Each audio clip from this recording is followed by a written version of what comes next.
मित्रों नमस्कार। पावन ज्योतिष प्रपात यूट्यूब चैनल पर आप सबका स्वागत है। आज के वीडियो का शीर्षक है कौन सा ग्रह आपको सफल जिंदगी किस उपाय से दे सकता है। Which planet can give you a successful life by what means. जी हाँ मित्रों, वीडियो बहुत ही महत्वपूर्ण और उपयोगी है, समसामयिक है। आगे बढ़ने से पहले आपसे अनुरोध है कि अगर मेरे चैनल को अब तक सब्सक्राइब नहीं किए हैं तो नीचे का लाल बटन दबाकर सब्सक्राइब कीजिए। बगल में जो बेल आइकन आती है उसे पुश कर दीजिए और ऊपर ऑल का जो निशान आता है उस पर क्लिक ज़रूर कर दीजिए ताकि प्रत्येक वीडियो का नोटिफिकेशन तत्काल आप तक पहुंच जाए। वीडियो को अंत तक पूरा देखिए, क्योंकि अधूरा और आधा देखेंगे तो अधूरी जानकारी प्राप्त होगी, पूरा देखेंगे तो पूरी जानकारी प्राप्त होगी। अधिकतम मित्रों तक शेयर जरूर करिए और वीडियो पसंद आवे तो लाइक जरूर कीजिए। मित्रों, वीडियो बनाने के क्रम में पूरी गिनती तो नहीं पता है, लेकिन लगभग 350 के आसपास वीडियो मैं दे चुका हूँ। और प्रायः पहले तो एक दो दिन में देता था, लेकिन सप्ताह में 10 दिन पर एक वीडियो देता हूँ, क्योंकि थोड़ी मेरी व्यस्तता इस समय बड़ी हुई है और मुझे पता भी है कि जो भी वीडियो मैंने दिया है उसे आप लोग बहुत पसंद कर रहे हैं, सराहना भी कर रहे हैं, उससे लाभ भी ले रहे हैं। ज्यों-ज्यों मेरा अनुभव बढ़ रहा है, अभ्यास बढ़ रहा है, आपके कुंडलियों पर मैं प्रेडिक्शन बराबर देश विदेश के लोगों का दे रहा हूँ। जब भी मुझे कोई नया सूत्र, नई जानकारी या नया आभास मिलता है, इष्ट देव की कृपा से, गुरु कृपा से, मैं आपको एक जरूर लाभकारी वीडियो देता हूँ। आज वीडियो का शीर्षक मैंने आपको बताया ही। ये वीडियो है, एक जातक अर्पित कुमार जी हैं जिनका डेट ऑफ बर्थ है 7 अक्टूबर 1980, टाइम ऑफ बर्थ है 5 अप्रैल 5:04 AM 5:04 प्रातः। प्लेस ऑफ बर्थ है गोरखपुर, यूपी, इंडिया। जी हाँ मित्रों, अब इनकी जो कुंडली बनी है, कन्या लग्न की कुंडली बनी है। लग्न कुंडली और कस्प कुंडली हमने बगल में दिया है। थोड़ा जगह कमी नाते छोटा पड़ गया है। आशा है कि आपको दिखाई देगा। दिखाई नहीं दे रहा है तो मैं जो बोल रहा हूँ, बता रहा हूँ, स्पष्ट बोलता और बताता हूँ। ये शिकायत प्राय रहती है कि अक्षर छोटे हैं, लाइट है, कम है, डिम है, लेकिन मेरे बोलने से आप समझ जाते हो। और इनकी राहु महादशा है 23 जुलाई 2003 से 23 जुलाई 2021 तक, मतलब 23 जुलाई 2003 से लगभग 18 साल से राहु दशा चल रही है, जो 23 जुलाई 2021 को ख़त्म हो रही है। इसके बाद वही 23 जुलाई 2021 से 22 जुलाई 2037 तक इनकी बृहस्पति की महादशा चलेगी, जो 16 साल रहेगी। मित्रों, 18 साल राहु का दशा इनका बीता है, इस पर हम चर्चा करेंगे। लेकिन हमारा मूल टॉपिक यही है कि कौन सा ग्रह ऐसा है जो किस उपाय से आपकी ज़िंदगी को सफल कर सकता है। यह है टॉपिक। मित्रों, उपाय हमने हमेशा रेमेडी तो आपको बताया है, केवल 2 ही रेमेडी बताता हूँ। एक इष्ट देव की उपासना, उसका भी मैंने कई वीडियो में वीडियो दिया है कि किस तरीके से आप कम समय में अपने इष्ट देव को सिद्ध कर उसका लाभ ले सकते हैं। और रत्न धारण के लिए मैं दूसरा उपाय बताता हूँ, जो टोटल जो है पूरा वैज्ञानिक है, उस पर भी मैंने विस्तार से चर्चा किया है। रत्नों के प्रति लोगों का लगाव, लोभ और झुकाव बढ़ रहा है। बराबर मेरे पास कुंडलियाँ आती हैं, लोग रत्नों के बारे में पूछते हैं। एक चीज़ और बता दें आपको, इतने वर्षों के अध्ययन और अभ्यास के बाद रत्नों पर भी मैंने काफ़ी शोध किया और एक नई सूत्र, नए नियम, नए लॉजिक को जन्म दिया, जो सर्वथा नवीन है और केवल मेरा दिया हुआ लॉजिक है। इसके पहले किसी ने इस पर चिन्ह नहीं दिया था, तो मेरा ही लॉजिक को माना जाएगा। और जब कभी भी रत्नों के सिद्धांत की चर्चा होगी तो मेरा भी नाम उस लॉजिक में लिया जाएगा। तो मित्रों, मेरा लॉजिक यही है कि अब तक का जो लॉजिक था, मैं किसी की निंदा नहीं करता, सब अपने आप में सही थे, उसके आधार पर लोग अपना करते थे, सफल असफल होते थे। असली लॉजिक यही है कि ग्रहों हमारे ज़िंदगी पर मूल प्रभाव दशानाथ का होता, महादशा का होता। इस नाते चाहे महादशाएँ 6 साल से लेकर 20 वर्ष तक रहती हैं विभिन्न ग्रहों की, और उस 20 साल में हम किस रत्न का प्रयोग करें ताकि हमको लाभ हो। रत्नों के बारे में बता दूं कि अगर आप ओरिजिनल एकदम सही मूल रत्न आप लेंगे, महारत्न लेंगे, तो 3 साढ़े 3 साल वो आपके शरीर में काम करेंगे, वो ख़राब नहीं होंगे, दूसरे शरीर में काम करेंगे, फिर आपको चेंज कर देना पड़ेगा। और अगर उप रत्न आप लेते हैं तो 1 साल तक काम करेगा। उस पर भी विस्तार से चर्चा मैंने किया है। आज मेरे चर्चा का विषय सिर्फ यही है कि इस जातक को जो 18 साल तक राहु की दशा चली, जातक से मैंने अनुभव पूछा, उसने कहा बड़ा चमत्कारी अनुभव मिला, बड़ी सफलताएं हमको मिली, भूम भवन वाहन और पैसा, हेल्थ, वेल्थ सब मेरा ठीक रहा। तो मित्रों, राहु का पीरियड प्रायः लोग भयभीत रहते हैं। राहु का स्वभाव है टेंशन में, डिप्रेशन में, एंजाइटी में, भय, भ्रम, आशंका, निगेटिविटी डालता है। कुछ तो स्वाभाविक प्रयास उसका प्रभाव रहता है, जिसको उन्होंने स्वीकार किया कि थोड़ा सा छाया प्रभाव तो था, लेकिन भौतिक क्षेत्र में मुझे काफ़ी सफलताएं मिले हैं और मेरा उत्साह वर्धन रहा है। मैंने उनसे पूछा कि क्या आपने इस पीरियड में राहु का रत्न धारण किया था कि नहीं। उन्होंने कहा नहीं गुरुजी, और राहु से डरा रहता था, लोग कहते थे राहु का रत्न पहनोगे तो बर्बाद हो जाओ। मैंने अनुभव किया कि अभी लोगों में वही लकीर के फ़कीर बने हैं। अगर राहु में हम देखें, सर्च करें, क्या वास्तव में अच्छे गुण हैं, क्यों अच्छा फल दे रहा था। 23 जुलाई से बृहस्पति की दशा आ रही है। इस जातक को इसकी सफल जिंदगी के लिए, आगामी भविष्य के लिए कौन सा रत्न धारण कराऊं। तो मित्रों, पहला रेमेडी तो इष्ट देव की उपासना आप देख लीजिएगा, मैंने बताया भी, वो महत्वपूर्ण है। लेकिन आज हम केवल रत्नों पर बात करेंगे कि कौन सा ग्रह आपके लिए आपकी सफल जिंदगी दे सकता है।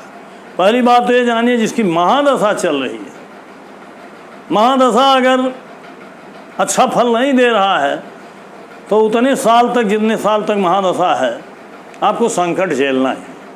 इस नाते सबसे पहले आप देखिए कि जो महादशा का स्वामी है उसमें अच्छे गुण हैं कि नहीं हैं। अगर अच्छे हैं, हमारे मनोवांछित कामों को सिद्ध कर सकते हैं। हमारे केपी सिस्टम में खासकर, और यह है कि हमारे यहाँ हर ग्रह को बराबर वेट है। जो हमारे मनोनुकूल बातों को पूरा करे वो हमारे लिए शुभ है, जो हमारे मनोनुकूल कामों को न पूरा करे वो अशुभ माना जाता है, चाहे वो स्वभाव से शुभ में आता हो चाहे अशुभ में आता हो। यह सिद्धांत हमारे यहाँ लागू है। इसी सिद्धांत के आधार पर मैं ये भेद नहीं करता। अभी आपके सामने मैंने उदाहरण दिया, इस जातक को राहु की दशा बड़ी अच्छी गई, बहुत से लोगों को बर्बाद कर देती है। तो ये नियम वास्तव में लागू नहीं होता कि कोई ग्रह शुभ ही देगा, कोई ग्रह अशुभ ही। देखिए, हमारे केपी ज्योतिष में जिन जीवन के जिन विभागों की, जिन घटनाओं की जिम्मेदारी जिस ग्रह को मिली है, अपनी दशा अंतरदशा में उसको निर्वाह करेगा, पूरा करेगा। तो हम देखते हैं कि इस ग्रह पर चूंकि राहु की महादशा थी और अच्छा समय गया, लेकिन 23 जुलाई को ही बृहस्पति की दशा आने वाली है। तो बृहस्पति के लिए कौन सा रत्न बढ़िया होगा, क्यों बृहस्पति का रत्न पहनावें कि बृहस्पति से रिलेटेड रत्न पहनावें, यह हमारा विषय है मित्रों।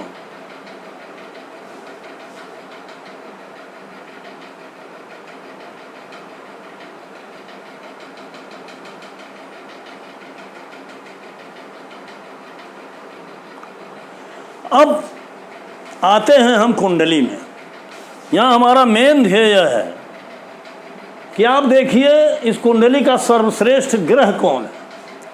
देखिए, सर्वश्रेष्ठ ग्रह उसको माना जाता है जिसमें वर्तमान युग के लिहाज से 2, 6, 10, 11 आया हुआ, 5, 8, 12 बहुत कम आए हो। 1, 5, 11 स्वास्थ्य और आय के लिए जरूरी है, विभिन्न कार्यों के लिए जरूरी है, लेकिन हर जगह हमको भौतिक सुख के लिए 2, 6, 10, 11 चाहिए। 6 और 11 मेन है, और 10 रहे तो ठीक है, 2 रहे तो ठीक है, मतलब 2, 6, 10, 11 इन भावों को देखने से हमारे जीवन का जहाँ से भी धनागम होना होता है, चाहे व्यवसाय से, चाहे जॉब से, चाहे किसी अन्य क्षेत्र से, हर जगह से हमको धन की स्थिति बनती है। 6वां स्थान इसमें प्रमुख रोल अदा करता है, क्योंकि 6वां स्थान जब 2, 6, 10, 11 से 6वां प्रमुख है, सहायक हैं 2, 6, 10, 11, ये हमारा सबल होता है तो हमको इतनी जगहों पर सफलता मिलती है। एक तो नौकरी में या व्यापार में भी मिलता है, जहाँ से भी हम धन संबंधी धनार्जन करना चाहते हैं। न्यायालय के मामले में, प्रतियोगी परीक्षाओं में, नौकरी में और चुनाव में, मतलब भौतिक क्षेत्र के विभिन्न क्षेत्रों में सफलताएं मिलती हैं। तो आइए हम ग्रहों में ढूंढते हैं कि सबसे बढ़िया ग्रह इस कुंडली का कौन है। कुंडली में देखिए, सूर्य में 1, 12, 12, 11, 5, 5, 6 एक मेन। देखिए, ग्रह को मेनली आप स्वयं के द्वारा देखिए, उसके नक्षत्र के माध्यम से। यहाँ हमने जो प्लेनेट सिग्निफिकेटर दिया है, सूर्य देखिए जैसे चंद्रमा के नक्षत्र में, यहाँ जो आगे हमने दिया है उप नक्षत्र को दिया है, उसके भी नक्षत्र के माध्यम से भावों को देखा है। उसको देखने इसलिए आवश्यक होता है कि ग्रह में जो भी भाव आए हुए हैं स्वयं और नक्षत्र के द्वारा, उप नक्षत्र स्वामी के अगर कंपैरेटिवली उसको सपोर्ट कर रहा है, प्रमुख या सहायक भावों में से है उसमें भाव, तो शुभ ग्रह है। अब देखिए, सूर्य में 1, 12, 12, 11 तो आया है, और इसका सब लॉर्ड भी 6, 2 बता रहा है, अर्थात सूर्य भी औसत दर्जे का अच्छा ग्रह है। चंद्रमा में 12, 11, फिर 1, 12 भी आया है, इसमें भी 12, 11 आया है, लेकिन नक्षत्र के माध्यम से चंद्रमा निर्बल है। मंगल में 2, 3, 8 आया है, जो निगेटिव भाव हैं, और बृहस्पति के नक्षत्र में 12, 4, 7 आया है। बुध में 2, 1, 10 आया है, राहु के नक्षत्र में 11 के आया है, इसका मतलब इसमें अच्छे भाव हैं बुध का। और इसी तरह से बृहस्पति में 12, 4, 7, 1, 12 आया है। आप देखिए, दशा तो बृहस्पति की आने वाली है, इसमें 12, 4, 7 और 1, 12 आया, 2, 6, 10, 11 नहीं आया। बृहस्पति अपने ही सब लॉर्ड में है, 12, 4, 7 और 1, 12 आया हुआ है उसके सब लॉर्ड में। मतलब राहु की अपेक्षा बृहस्पति की स्थिति डाउन रहने वाली है। राहु क्यों अच्छा है? शुक्र में आइए देखते हैं। शुक्र में 11, 2, 9, 5, 5, 6 है, मतलब 2, 11, 6 है शुक्र में, और इसके सब लॉर्ड में बृहस्पति में नहीं है, 2, 6, 11 सपोर्ट नहीं कर रहा। शनिश्चर में 12, 1, 5, 6 है, उसके नक्षत्रेश में 1, 12 नक्षत्र के माध्यम से 1, 12 आया, इस नाते बहुत पॉजिटिव नहीं। राहु में आप देखिए, राहु क्यों अच्छा फल दिया? राहु में स्वयं में 11 है, फिर 11वें में बैठा हुआ है, बुध के नक्षत्र में है जिसमें 2, 10 है, 2, 10, 11, 11 है। और राहु के लिए एक चीज़ कहा जाता है, आप जानते होंगे कि गुरु जी या पावन जी, राहु तो जिस ग्रह की दृष्टि होती है उसका मेन फल देता है। कहीं जो ग्रह उसको देख रहा है उसमें तो निगेटिविटी नहीं है। अब राहु देखिए इस कुंडली में बैठा हुआ है, लग्न कुंडली में देखिए राहु अकेले बैठा हुआ है। राहु पर शनि की भी दृष्टि नहीं है, बृहस्पति की भी दृष्टि नहीं है, मंगल की भी दृष्टि, अर्थात किसी की दृष्टि नहीं है। तो राहु जिसके नक्षत्र में है, राहु की युति भी कोई नहीं है, तो राहु जिसके नक्षत्र में है उसका फल देगा। राहु देखिए बुध के नक्षत्र में है और बुध को आप देखिए, बुध राहु के नक्षत्र में है, 2, 1, 10, 11, 11 आया होगा। इस तरह से बुध के नाते राहु को अच्छे फल मिल रहे हैं। राहु चंद्रमा की राशि में है, कर्क में है, लेकिन चंद्रमा में भी एक 12, 11 है, उसमें भी सबलाड में है। तो इस तरह से बुध का मेन प्रभाव राहु पर पड़ रहा है। चंद्रमा में भी अच्छे भाव हैं। अब राहु ने उसको धनी बनाया, मान सम्मान दिया, ऊंचाई पर पहुंचाया हर क्षेत्र, अर्पित कुमार को। तो राहु मेरे ख्याल से अच्छा ग्रह था, इसी नाते 18 साल उसने उन्नत किया। अब बृहस्पति के समय में, बृहस्पति में निगेटिविटी है और बृहस्पति नीचे ही 23 जुलाई के बाद निश्चित ही डाउन करेगा। सफल जिंदगी के लिए कौन सा रत्न इस जातक को पहनाया जाए, तो पहले तो हमें ये देखना पड़ेगा कि अगर राहु बृहस्पति से संबंधित है तो आंख मूंद करके राहु का रत्न इसको बृहस्पति के ही पीरियड में पहनाया जाए, ताकि पूरे सपोर्ट के साथ राहु इनको सहयोग कर सके। कंडीशन यही है कि रत्नों को, मूल राहु का रत्न गोमेद होता है, बहुत महंगा भी नहीं होता, चांदी में जड़वाया जाता है। और मैं तर्जनी अंगुली में बताता हूँ, क्योंकि मेरा ही अध्ययन है, विभिन्न लोग विभिन्न अंगुलियों में बताते हैं। अच्छे क्वालिटी का, original, natural, lab tested, certified, अच्छे क्वालिटी का गोमेद स्टॉकिस्ट के यहाँ से, बढ़िया अधिकृत दुकानदार से, विश्वसनीय से आप खरीदिए। और शनिवार के दिन तर्जनी अंगुली में ओम रांग राहवे नमः मंत्र से अभिमंत्रित करके धारण करने के लिए मैंने बताता हूँ। पहले तो ये देखना है क्या राहु बृहस्पति से संबंधित है। राहु पर देखिए बृहस्पति की दृष्टि भी नहीं है, बृहस्पति की राशि में भी नहीं है, बृहस्पति के नक्षत्र में भी नहीं। राहु तो बुध के नक्षत्र में। लेकिन 4 स्टेप थ्योरी का कमाल देखिए, राहु का उप नक्षत्र स्वामी बृहस्पति है, सब लाभ। आप देखिए यहाँ है राहु के सामने बृहस्पति, चंद्रमा, राहु जो है चंद्रमा की राशि में है, बुध के नक्षत्र में है, मंगल के उप नक्षत्र में और बृहस्पति के उप नक्षत्र, अर्थात बृहस्पति से रिलेटेड है। और 23 जुलाई के बाद भी बृहस्पति की दशा में अगर यह जातक राहु का रत्न पहनेगा तो निश्चित ही इसकी ज़िंदगी सफल होगी। तो आज मेरा टॉपिक यही है कि अगर आप मेरे लॉजिक द्वारा, मैं विभिन्न वीडियो में दिया हूँ लॉजिक, मैं मित्रों से, विद्वानों से, विद्यार्थियों से अनुरोध करूँगा कि रत्नों के बारे में मेरी लॉजिक सर्वथा सही है और इसको मैंने वैज्ञानिक तरीके से, तार्किक तरीके से, उदाहरण सहित कई बार समझाया है। उसको देखने का प्रयास कीजिए और लाभ लीजिए। तो इस जातक को मैंने रिकमेंड किया कि आप बृहस्पति की दशा में भी राहु का रत्न पहनिए। ये गारंटी तो हम नहीं ले सकते कि राहु में चूँकि बड़े अच्छे गुण थे, बृहस्पति में थोड़ा न्यून है, लेकिन राहु उसको रिकवरी करते हुए निश्चित रूप से अपने रत्न के तत्व का लाभ उस जातक को देगा। हमने बता भी दिया भैया ओरिजिनल रत्न 3 साढ़े 3 साल के बाद बदल दीजिए। तो मित्रों, आज का वीडियो मेरा कौन सा ग्रह आपको सफल जिंदगी किस उपाय से दे सकता है, इस पर आधारित था। और मुझे विश्वास है कि आप मेरी बात को समझ रहे हो और निश्चित रूप से इसी आधार पर बिना ग्रह का भेदभाव किए किसी लग्न के लिए आप उपयुक्त ग्रह को ढूंढिए और उससे संबंधित रत्न अगर विधि विधान से आप धारण करेंगे, रत्नों की भी क्वालिटी देख लीजिए शुद्ध हो, क्योंकि 2 पैसे की हंडी अगर कोई खरीदता है तभी ठोकता बजा। बड़ी बार्गेनिंग चल रही है रत्नों के मामले में हर जगह। तो वो जिम्मेदारी आपकी है। मैं रत्न बेचता नहीं हूँ, स्पष्ट बता दूँ। मैं रत्नों का कोई कारोबार नहीं करता, इस नाते बहुत अधिकारपूर्वक रत्नों को बताता हूँ। अगर बेचता होता तो मैं शिकायत का पात्र होता।